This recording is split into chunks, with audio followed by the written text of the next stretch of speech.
Het wetter staat heeg. Hier ik bij mij in de bal zitten 14 haas. En we konden van de morgen even wat bijkomen van het middenwaar van de Aroene Nacht van Juster, het Zwarmwaar, het Rijnwetter. Maar de wind ik van de morgen nog een aantal buien actief mooie windstitten. En zo zoet ik net bluwen. Joen en vannacht bewolking, Rijn, lichte Rijn. Soms rijnt het stevig.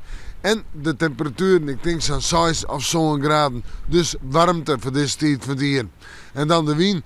Het ontstwarmig krijgt zo'n ont 8 en die komt uit westelijke richting in het kust- en waardgebied. Stwarm krijgt 8 ont 9.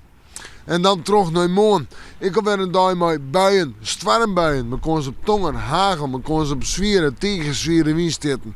En daartussen terug is even een beetje zinnen.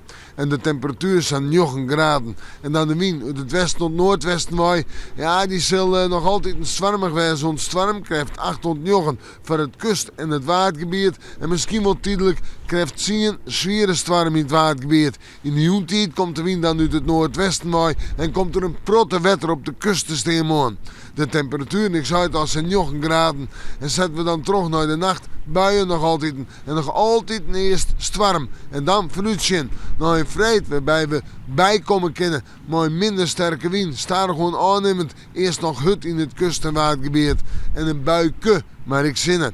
En de temperatuur zijn 9 graden. Op sneeuw en sneeuw zijn 8 graden. Sneeuw en huddewind en Rijnwetter. Sneeuw bij wat buiig. Ja, nou ja. En dan blijft het toch wel wisselvallig. We moeten morgen maar weer even in het waasje.